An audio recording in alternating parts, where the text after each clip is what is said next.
Zhang Heng, formerly romanized as Chang Heng, was a Han Chinese polymath from Nanyang who lived during the Han dynasty. Educated in the capital cities of Luoyang and Chang'an, he achieved success as an astronomer, mathematician, scientist, engineer, inventor, geographer, cartographer, artist, poet, statesman, and literary scholar. Zhang Heng began his career as a minor civil servant in Nanyang. Eventually, he became Chief Astronomer, Prefect of the Mages for official Carriages, and then Palace Attendant at the imperial court. His uncompromising stance on historical and calendrical issues led to his becoming a controversial figure, preventing him from rising to the status of grand historian. His political rivalry with the palace eunuchs during the reign of Emperor Shun led to his decision to retire from the central court to serve as an administrator of Hekian in Hebei. Zhang returned home to Nanyang for a short time, before being recalled to serve in the capital once more in 138.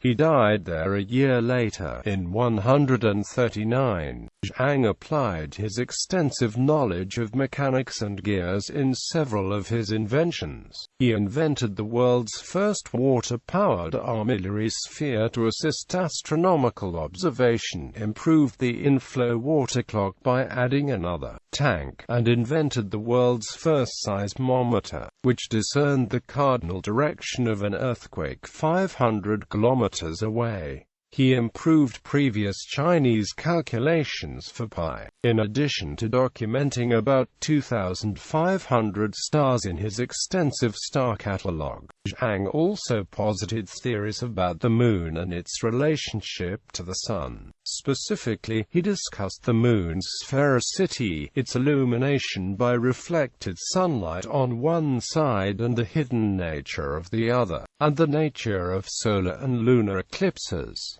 His Fu and Shi poetry were renowned in his time and studied and analyzed by later Chinese writers. Zhang received many posthumous honors for his scholarship and ingenuity. Some modern scholars have compared his work in astronomy to that of the Greco-Roman Ptolemy.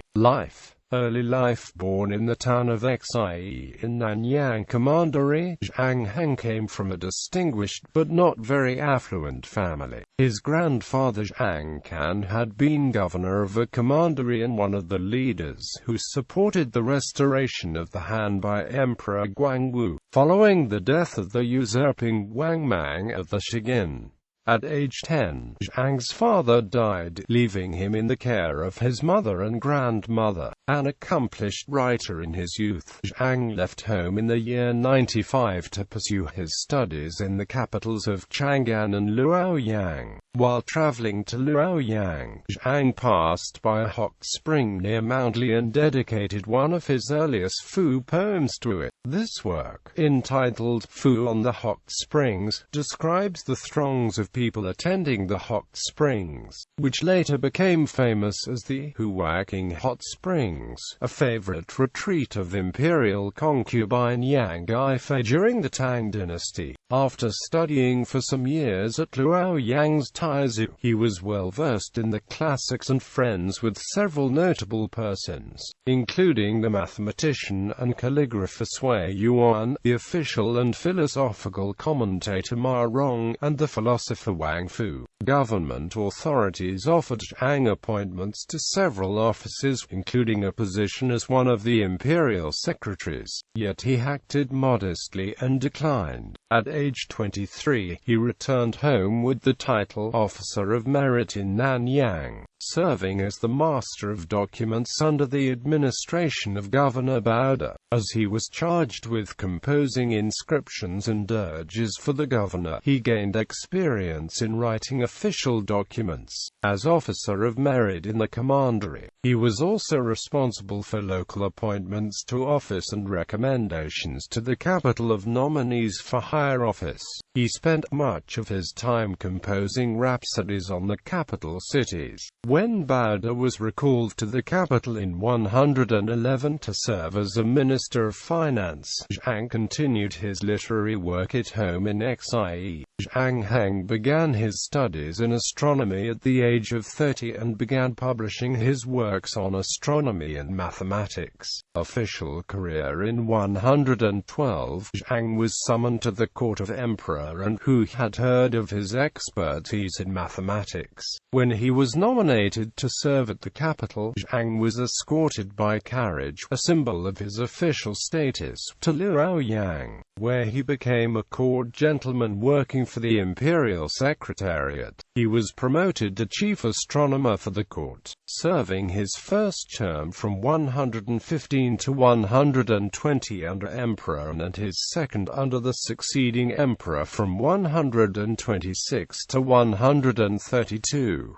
As chief astronomer, Zhang was a subordinate of the Minister of Ceremonies, one of 9 ministers ranked just below the 3 excellencies. In addition to recording heavenly observations and portents, preparing the calendar, and reporting which days were auspicious and which ill-omened, Zhang was also in charge of an advanced literacy test for all candidates to the Imperial Secretariat and the Censorate, both of whose members were required to know at least 9,000 characters and all major writing styles. Under Emperor, and Zhang also served as prefect of the mages for official carriages under the Ministry of Guards, in charge of receiving memorials to the throne as well as nominees for official appointments. When the government official Dan Song proposed the Chinese calendar should be reformed in 123 to adopt certain apocryphal teachings, Zhang opposed the idea. He considered the teachings to be of questionable stature and believed they could introduce errors.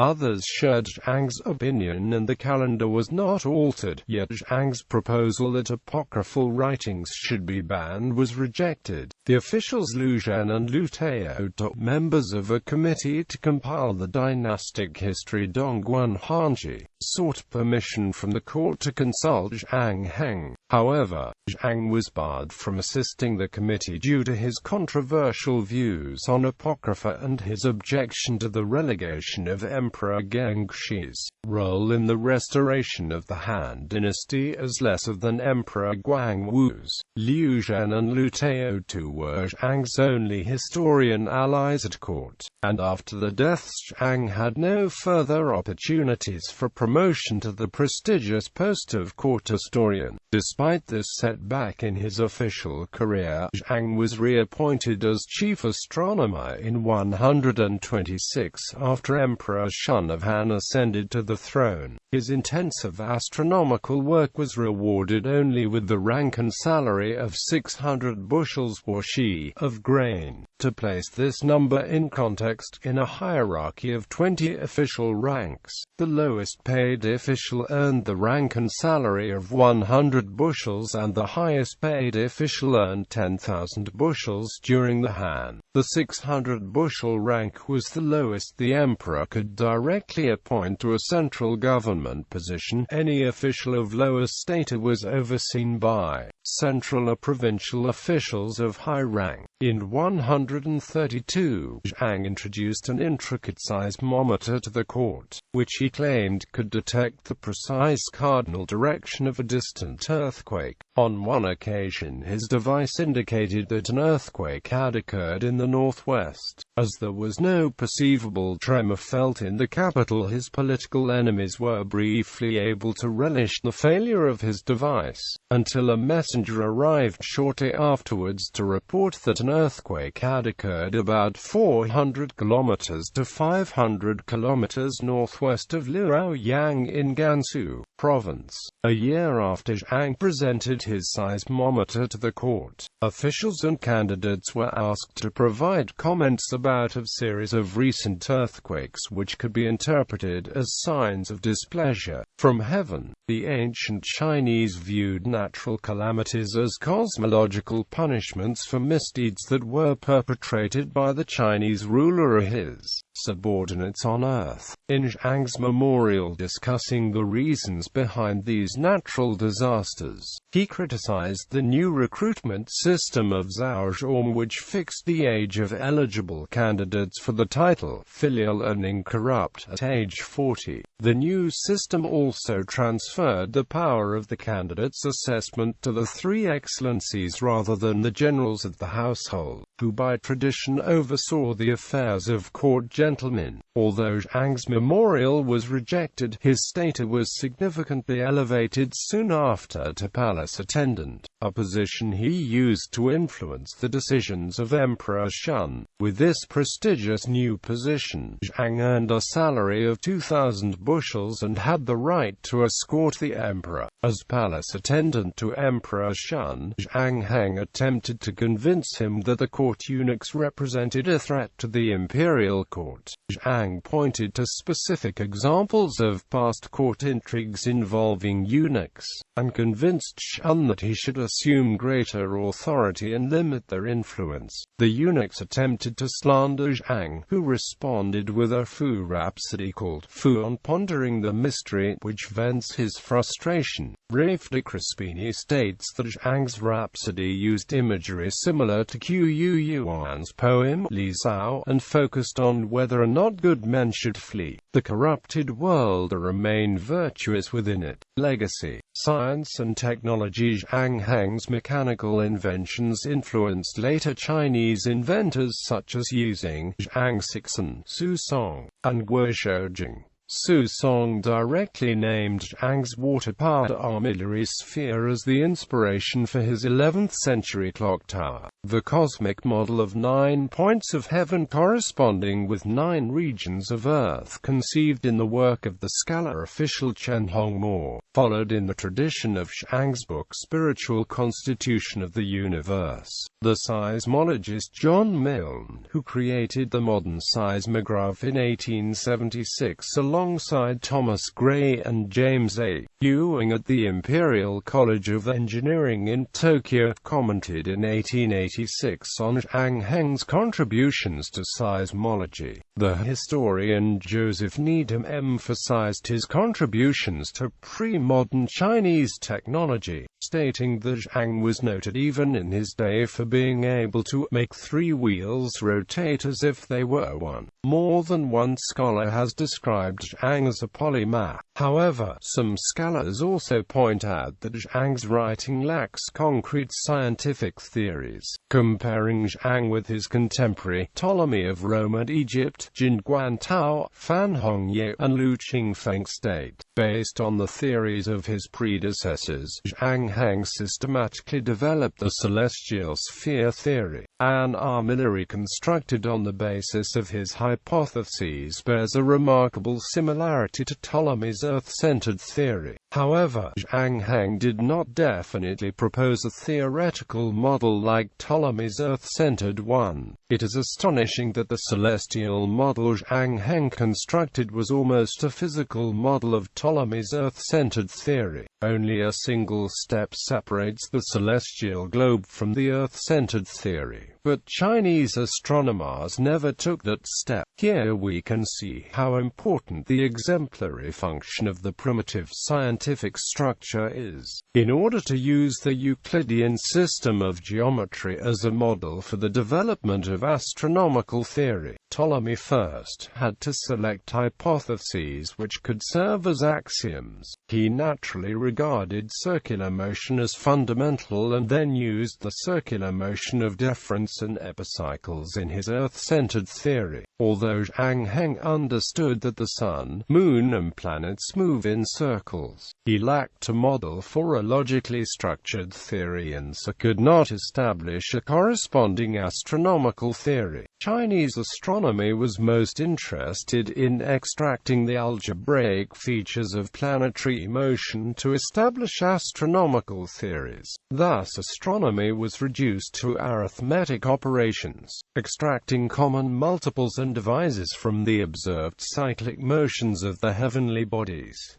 Poetic literature. Zhang's poetry was widely read during his life and after his death. In addition to the compilation of Xiao Tong mentioned above, The Eastern Wu official Zhu Zong wrote commentary on Zhang's poems, Dongjing Fu and Zijing Fu. The influential poet Tao Qian wrote that he admired the poetry of Chang Heng for its curbing extravagant diction and aiming at simplicity, in regards to perceived tranquility and rectitude correlating with the simple but effective language of the poet. Tao wrote that both Chang Heng and Kai Yong avoided inflated language, aiming chiefly at simplicity, and adding that their compositions begin by giving free expression to the fancies but end on a note of quiet, serving admirably to restrain undisciplined and passionate nature.